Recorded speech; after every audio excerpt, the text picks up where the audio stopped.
궁금해요. 그게 어떻게 법적으로 어떻게 될지. 역시나 그런 사건이 우리나라에서도 있었다고 하죠. 예. 일단 이건 좀 구분을 확실하게 해야 될 것 같은데요. 네. 지금 말씀드리는 거는 뭐 특정 매체가 찍어서 일부러 보도한 케이스가 아니라요. 지난 2018년 9월에 배우 이병헌, 이민정 부부의 자녀 사진이 이제 온라인에 퍼진 적이 있어요. 네. 이건 기자가 유포한 사진이 아니라 일반인이 찍어서 일반인이 온라인에 퍼뜨린 거예요. 그래서 논란이 된 건데요. 올해로 결혼 7년 차인 두 사람은요. 등남 후에도 세간에 한 번도 아들의 모습을 공개한 적이 없는데요. 이민정 씨도 SNS를 하기는 하지만 아들의 뒷모습은 올린 적은 있는데 앞모습은 공개한 적이 없어요.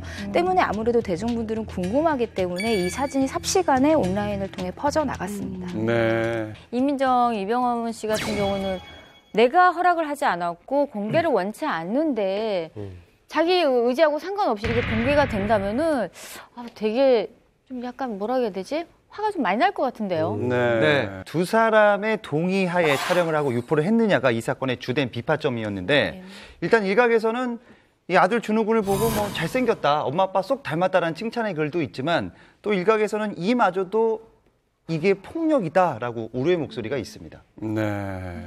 엄마 아빠가 공인이라고 그 사이에서 태어난 아이까지 공인은 아니잖아요. 나중에 아이한테 미칠 영향을 좀 생각해 봐야 될 것 같아요. 네. 그런데 이병헌, 이민정 씨의 아들 사진 유출에 이어서 최근에 비슷한 사건이 또 한 번 발생을 했다고 해요. 네, 지난 12월이죠. 배우 이동건, 조윤희 씨 부부의 딸의 얼굴이 이제 인터넷상에 공개가 됐는데요. 그래요?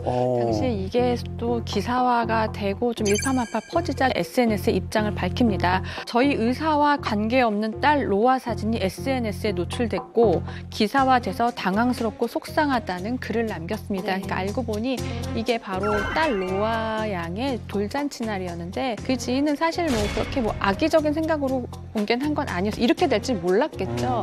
자신의 SNS에 이제 이런 예쁜 딸의 돌잔치에 왔다라고 공개한 게 파장이 커졌죠.